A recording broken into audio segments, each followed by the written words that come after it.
India market invest মাইন্ডসেটে আপনাদের স্বাগত। যা চ্যানেল নতুন এসেছেন তাদেরগুলো প্লিজ চ্যানেলটাকে সাবস্ক্রাইব করবেন, লাইক করবেন, বেল আইকনটা প্রেস করবেন, তার সাথে অল বাটনটা প্রেস করবেন, নোটিফিকেশন সঙ্গে সঙ্গে আপনাদের কাছে গিয়ে পৌঁছাবে। দেখুন স্যার, ইসরায়েল এবং হামাস বলুন, হিজবুল্লাহ বলুন, সেখানে কিন্তু যুদ্ধ কন্টিনিউয়াসলি চলছে। তো যুদ্ধ তো চলছে, তো স্যার সেই যুদ্ধের মধ্যে কিন্তু একটা নতুন টুইস্ট দেখা যাচ্ছে, যেখানে বলা হচ্ছে কি, শোনা যাচ্ছে যে ইরান অ্যাটাক করেছে ইসরায়েলকে। তো যার জন্য কি বলছে, ইউএন সেক্রেটারি জেনারেল ব্যান করেছে। অর্থাৎ যদি স্যার পুরোপুরি ডিটেলসটা দেখা যায় তাহলে দেখলে দেখা যাবে ইরান লঞ্চ করেছে মিসাইল কার ওপর, ইসরায়েলের ওপর। কখন? 2 ডেতে, যেখানে অ্যালার্ম সাউন্ড বেজে উঠেছে। অর্থাৎ তাদের যে ডিফেন্স মিসাইলের যে অ্যান্টি ডিফেন্স সিস্টেম রয়েছে সেখানে অ্যালার্ম বেজে উঠেছে এবং বলছে কি সিভিলিয়ানদের কোথায় নিয়ে গেছে, শেল্টারে নিয়ে গেছে। তো সেই জায়গায় দাঁড়িয়ে স্যার এই যে অ্যাটাকটা ইরান কেন করেছে, তারা বলছে কি Iran said that attack on Israel was response to killing the, যে কমান্ডারদের যে কিলিং করেছে অর্থাৎ মেরেছে ইসরায়েল, তার এগেনস্টে কিন্তু এই অ্যাটাকটা ইরান করেছে ইসরায়েলের ওপরে। তো স্যার এতদিন যে যুদ্ধ চলছিল ইসরায়েল, হামাস, হিজবুল্লাহ, সেটা কিন্তু একটা দায়রার মধ্যে ছিল। এখন ইরানের সেই জায়গায় জড়িয়ে পড়া কিন্তু একটা খাতরার ঘাঁটি দেখা যাচ্ছে। তার জন্য দেখলে দেখা যাবে ক্রুড অয়েলের দাম কিন্তু বেড়ে গেছে। তো স্যার যখনই মিডল ইস্টে এরকম কোনো যুদ্ধের খবর বা সিচুয়েশন তৈরি হয়, তো তখন কিন্তু ক্রুড অয়েলের দাম চরচর করে বাড়তে থাকে। দেখুন 71, 70 এরকম দেখছিলাম আমরা ব্রেন্ট ক্রুডকে, তো এখন দেখলে দেখা যাবে সেটা 75 ক্রস করে গেছে। তো স্যার টেনশন যত দৃঢ় হবে এবং যুদ্ধের সম্ভাবনা যত বেশি বাড়বে তত কিন্তু ব্রেন্ট ক্রুড বাড়বে, তার সাথে বলতে পারেন ওয়ার্ল্ড মার্কেট পড়বে। আমরা যদি প্রিভিয়াস ডে ডাউকে দেখলে দেখা যাবে দেখুন 0.41% একটা ডাউনসাইড মুভমেন্ট দেখিয়েছে, এবং S&P 500কে দেখলে দেখা যাবে দেখুন প্রায় 1%-এর কাছাকাছি ডাউনসাইড মুভমেন্ট দেখিয়েছে, এবং ন্যাসড্যাক কিন্তু কত, প্রায় 1.5%-এর ওপরে একটা ডাউনসাইড মুভমেন্ট দেখিয়েছে। তো এটা গেল গতকালকের নিউজ। কিন্তু আজকে যদি আমরা জার্মানির মার্কেটকে দেখি এবং ইউরোপের মেজর মার্কেটকে দেখি, তাহলে ড্যাক্সকে দেখলে দেখা যাবে -0.28%, যেখানে ফুটসি অর্থাৎ ইউকের মার্কেটকে দেখলে দেখা যাবে পজিটিভ রয়েছে, এবং ফ্রান্সের মার্কেটকেও যদি দেখি তাহলে দেখলে দেখা যাবে কিন্তু ফ্রান্সের মার্কেটও পজিটিভ রয়েছে। আদার্স যেসব মার্কেটগুলো রয়েছে সেগুলো কিন্তু মোটামুটি কোনোটা পজিটিভ, কোনোটা নেগেটিভ মুভমেন্ট দেখাচ্ছে। তাহলে বলা যেতে পারে আজকে এই যে যুদ্ধের কথা আমরা শুনতে পাচ্ছি, সেই যুদ্ধের তেমন একটা প্রভাব কিন্তু দেখা যাচ্ছে না ওয়ার্ল্ড মার্কেট থেকে। আমি যদি ডাউয়ের ফিউচার দেখি, যেহেতু ইউএসের মার্কেট এখনও ওপেন হয়নি, তো তার পাশাপাশি আমরা ফিউচারকে দেখতে পারি। দেখলে দেখা যাবে দেখুন 0.21% একটা ডাউনসাইড মুভমেন্ট দেখাচ্ছে। ব্যাপক মুভমেন্ট, যে ডাউনসাইড মুভমেন্ট সেরকম কিন্তু দেখা যাচ্ছে না ডাউয়ের মধ্যে। আমি যদি ন্যাসড্যাককে দেখলে দেখা যাবে দেখুন ন্যাসড্যাকের ফিউচার কীরকম মুভমেন্ট দেখাচ্ছে, 0.19% একটা ডাউনসাইড মুভমেন্ট দেখাচ্ছে। অর্থাৎ টোটাল ওয়ার্ল্ড মার্কেটে বলা যেতে পারে কিন্তু একটা সুস্থির আবহাওয়া চলছে, যে ব্যাপক একটা গিরাবট, যেটা মানুষ এক্সপেক্ট করছিল যে যে ইরান অ্যাটাক করেছে সেই হিসেবে কিন্তু একটা ব্যাপক গিরাবট দেখা যেতে পারে, সেটা কিন্তু দেখা যাচ্ছে না। আমরা গিফট নিফটিকে দেখতে পারবো যে কি, যে এখনও পর্যন্ত কিন্তু ফ্ল্যাট টাইপ পারফরমেন্স দেখাচ্ছে, অর্থাৎ সেখানেও কিন্তু কোনো নেগেটিভ ইম্প্যাক্ট দেখা যাচ্ছে না। আজকে আমাদের মার্কেট বন্ধ কিসের জন্য? 2 অক্টোবর গান্ধীজির জন্মদিন হিসেবে। তো সেই জায়গায় দাঁড়িয়ে স্যার আমাদের মার্কেট কালকে ওপেন হবে। তো যা মাহল দেখা যাচ্ছে সেই জায়গায় দাঁড়িয়ে হয়তো যে ইরান যে অ্যাটাক করেছে সেটার যে ইম্প্যাক্ট ওয়ার্ল্ড মার্কেটে আজকে দেখা গেছে মর্নিংয়ে, বিশেষ করে এশিয়ার মার্কেটে, সেই ইম্প্যাক্টটা হয়তো আমাদের নিফটিতে নাও দেখা যেতে পারে। কারণ মার্কেট কিন্তু সুস্থি দেখাচ্ছে ওয়ার্ল্ড মার্কেট, যেখানে গিফট নিফটিকে দেখলাম যে কত 26,000 ক্রস করেছে। তো সেই জায়গায় দাঁড়িয়ে স্যার এক্সপেক্ট করা যেতে পারে যে আমাদের নিফটি কালকে পজিটিভ ওপেন হতে পারে এবং পজিটিভলি চলতে পারে, যদি না কোনো খারাপ খবর আসে।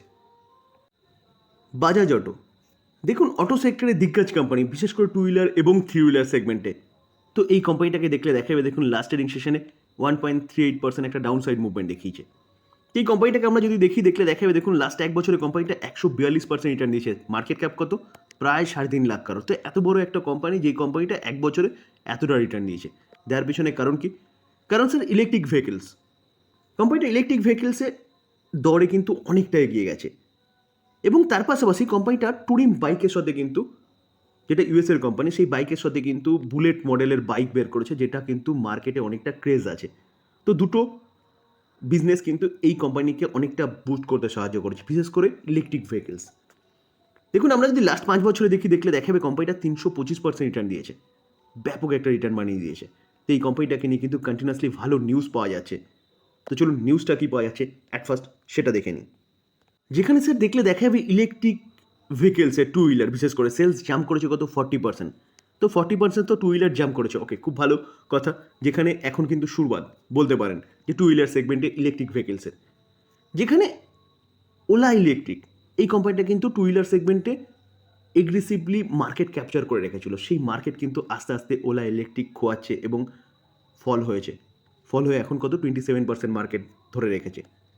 এবং তার পাশাপাশি দেখলে দেখা যাবে যে বাজাজ এবং টিভিএস এই দুটো কোম্পানি কিন্তু টু হুইলার সেগমেন্টে বিশেষ করে ইলেকট্রিক সেগমেন্টে যথেষ্ট ভালো মুভমেন্ট দেখাচ্ছে। তার মধ্যে সবচেয়ে ভালো মুভমেন্ট দেখাচ্ছে কে? বাজাজ। স্যার এই আর্টিকেল দেখলেও আপনি বুঝতে পারবেন যে ওলা ইলেকট্রিকের শেয়ার ড্রপ করছে কত 30%-এর নিচে চলেছে। এটা একটু আগে দেখলাম 27%, কোনো এক সময় কিন্তু 50%-এর ওপরে কোম্পানিটা মার্কেটটাকে ধরে রেখেছিল। তো মার্কেট শেয়ার কন্টিনিউয়াসলি কমছে কিন্তু ওলা ইলেকট্রিকের।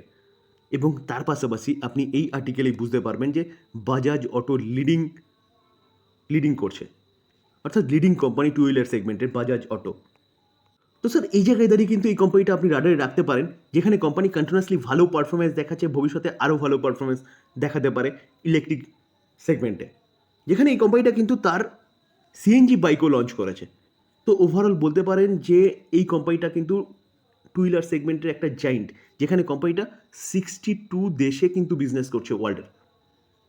তো এই কোম্পানিটা আপনি রাডারে রাখতে পারেন, যেখানে কোম্পানিটা কিন্তু তার অল টাইম হাইয়ের কাছাকাছি চলছে। দেখুন 12,774, কোম্পানিটা 12,175-এ চলছে, অর্থাৎ বলতে পারেন কোম্পানিটা কিন্তু অল টাইম হাইয়ের কাছাকাছি চলছে। তো বিজনেস দেখে এক্সপেক্ট করা যেতে পারে কোম্পানিটা কিন্তু এখান থেকে আরও ভালো মুভমেন্ট দেখাতে পারে। এখন কিন্তু ইলেকট্রিক ভেহিকেলসের জাস্ট শুরু। তো ডিসক্লেমার দিয়ে রাখি স্যার, কোনো বাই রেকমেন্ডেশন নয়। কোম্পানির সম্বন্ধে ভালো নিউজ পাওয়া যাচ্ছে, সেটা আপনার সামনে তুলে ধরার চেষ্টা করলাম লার্নিং পারপাস। বাই করবেন নিজের ডিসিশনে, নিজে অ্যানালাইসিস করে তারপরে।